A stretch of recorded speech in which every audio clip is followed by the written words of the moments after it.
बायकोने सकाळी लवकर उठवले कारण शिवज्ञाच्या शाळेमध्ये आज आषाढी एकादशीचा कार्यक्रम होता. त्यासाठी शिवज्ञाला आम्हाला 2 गजरे आणायचे होते. त्यासाठी गजरे आणण्यासाठी आम्ही दोघंजण खाली गेलो. भुईवाडीच्या नाक्यावर गेलो. भुईवाडीच्या नाक्यावर काही गजरे भेटले नाहीत. तिथून आम्ही पोहोचलो डायरेक्ट दादर मार्केटमध्ये. दादरमध्ये तिला पाहिजे असे 4 गजरे घेतले. दादरमधून 4 गजरे घेऊन आम्ही घरी आलो. घरी येऊन आता शिवज्ञाला तयार करायला घेतले.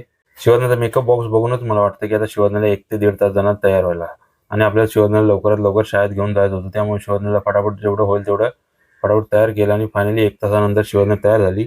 शिवज्ञा तयार झाल्यानंतर साडीमध्ये एक नंबर अशी सुंदर दिसत होती. गळ्यामध्ये हार घातला होता, कानामध्ये झुमके घातले होते आणि केसामध्ये गजरा घातला होता. एकदम रुक्मिणीसारखी वाटत होती.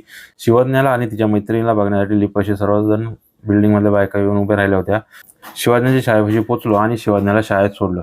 कोणी विठ्ठल बनवून आलं होतं, तर कोणी रुक्मिणीसारखं बनवून आलं होतं, कोणी वारकरी बनवून आलं होतं. सर्व मुले भारी दिसत होती.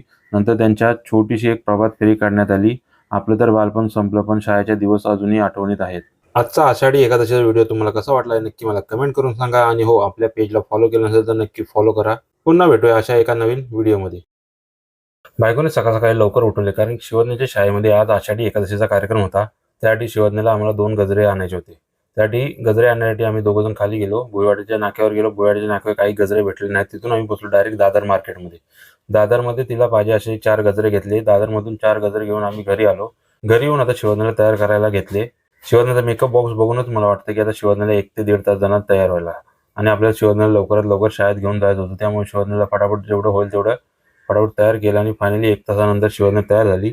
शिवज्ञा तयार झाल्यानंतर साडीमध्ये एक नंबर अशी सुंदर दिसत होती. गळ्यामध्ये हार घातला होता, कानामध्ये झुमके घातले होते आणि केसामध्ये गजरा घातला होता. एकदम रुक्मिणीसारखी वाटत होती.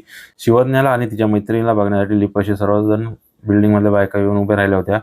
शिवज्ञाच्या शाळेपाशी पोहोचलो आणि शिवज्ञाला शाळेत सोडलं. कोणी विठ्ठल बनवून आलं होतं, तर कोणी रुक्मिणीसारखं बनवून आलं होतं, कोणी वारकरी बनवून आलं होतं. सर्व मुले भारी दिसत होती. नंतर त्यांच्यात छोटीशी एक प्रभात फेरी काढण्यात आली. आपलं तर बालपण संपलं, पण शाळेचे दिवस अजूनही आठवणीत आहेत. आजचा आषाढी एकादशीचा व्हिडिओ तुम्हाला कसा वाटला नक्की मला कमेंट करून सांगा आणि हो, आपल्या पेजला फॉलो केलं नसेल तर नक्की फॉलो करा. पुन्हा भेटूया अशा एका नवीन व्हिडिओमध्ये.